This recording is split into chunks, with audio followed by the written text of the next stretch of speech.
జగన్‌కేమో ఒక ప్రాబ్లమ్ ఉంది. అదేంటంటే జగన్ ఫ్యామిలీలో క్రిస్టియానిటీని ఫాలో అవుతుంటారు వాళ్ళు. కాబట్టి జగన్ క్రిస్టియన్, హిందువులకి వ్యతిరేకి అన్న ఒక ముద్రని బలంగా తెలుగుదేశం గాని, బీజేపీ గాని, జనసేన గాని గట్టిగా తీసుకొచ్చాయి.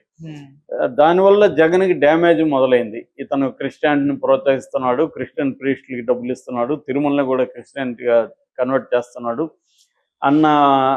హిందూ దేవాలయాల మీద దాడులు చేస్తున్నాడు, విగ్రహాలు ధ్వంసం ఇలాంటి ఒక నెరేటివ్ని బలంగా ఈ 3 పార్టీలు కలిసి తీసుకొచ్చాయి.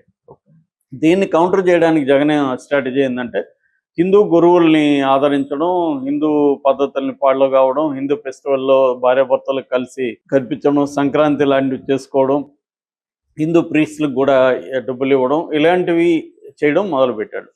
అందులో భాగంగా ఈ విశాఖలో ఉండే శారదా పీఠం అయింది, దాని స్వరూపానందేంద్ర స్వామి సరస్వతి. సో ఆ స్వరూపానంద స్వామితో ఈయన స్నేహం చేయడం మొదలుపెట్టాడు. స్వరూపానంద స్వామి కూడా మామూలు కొంతమంది స్వాములకి ఏంటంటే, మామూలుగా స్వాములు అంటేనే సర్వసంగ పరిత్యాగులు, అన్నిటినీ అంటే ఈ లౌకిక జీవితాన్ని కంప్లీట్గా పరిత్యజించి ధార్మిక దీంట్లో ఉండి ధార్మిక కార్యక్రమాల కోసం చేసేవాళ్ళు. ఈ ధార్మిక కార్యక్రమాల కోసం గవర్నమెంట్ నుంచి ఫండ్ తీసుకోవడం, గవర్నమెంట్ హెల్ప్ తీసుకోవడం చాలా సంస్థలు చేస్తాయి. ఇప్పుడు మనకి నేను ఆ మధ్య ఒక 3 మఠాధిపతులతో ఇంటర్వ్యూలు చేశాను కర్ణాటకలో ఒక డాక్యుమెంటరీ కోసం. అప్పుడు సుత్తూరు మట్టు, తర్వాత పెజావర్ స్వామి ఇలాంటి వాళ్ళు ఉన్నారు. వాళ్ళతో కలిసాను నేను. అక్కడంతా చూస్తున్నప్పుడు అక్కడ ఇలాగా సీఎంలతో కుమ్మక్కయ్యేది, సీఎంలతో అంటగాగేది ఇవన్నీ కనబడలేదు. వాళ్ళు ఏంటంటే అక్కడ ఎడ్యుకేషన్ ఒక 200-300 ఇన్స్టిట్యూట్స్కి వాళ్ళు ఎడ్యుకేషన్ ఇస్తున్నారు పెట్టి పూర్ పీపుల్కి. అట్లాగే కొంతమంది హెల్త్ వేరే పెద్ద హాస్పిటల్తో వీళ్ళు టైఅప్ అయ్యి హెల్త్ సెక్టర్లో పూర్కి ఇస్తున్నారు.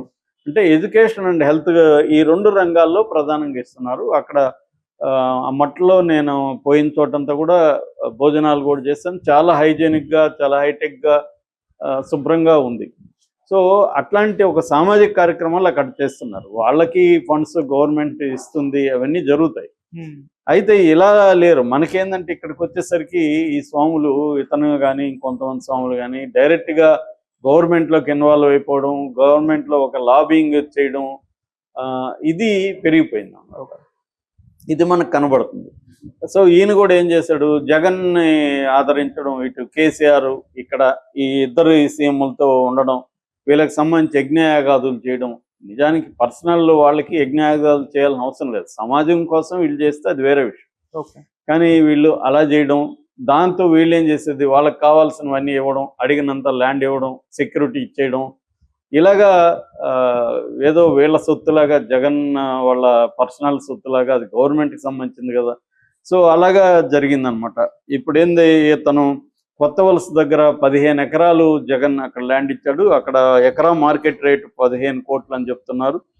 సో 225 కోట్ల విలువ చేసే ల్యాండ్ అప్పనంగా ఇతనికి ఇచ్చాడు. దాన్ని పబ్లిక్గా ఎక్కడైనా వాడితే జనాలకి చాలా ఉపయోగం ఉంటుంది. దాన్ని ఇతనికి అప్పగించాడు. అట్లాగే తిరుమలలో కూడా, తిరుమలలో మామూలుగా వెరీ డిఫికల్ట్, ప్రైవేట్ వాళ్ళు వెళ్ళి ఇచ్చాడు. అట్లాంటి చోట కూడా ఈయనకి భూమి ఇచ్చేశాడు. అక్కడ వాళ్ళ నిర్మాణాలు కూడా స్టార్ట్ చేశారు.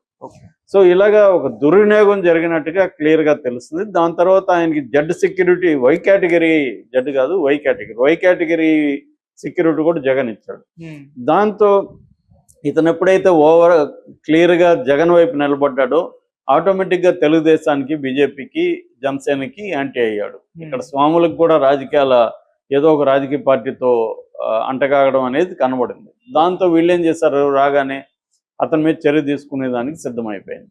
అందుకని ఆయన తెలివిగా ఏం చేశాడు, చంద్రబాబు గెలవగానే చంద్రబాబుని పొగుడుతూ మాట్లాడాడు. చంద్రబాబు పరిపాలనా అధ్యక్షుడు అవన్నీ మాట్లాడడం మొదలుపెట్టాడు.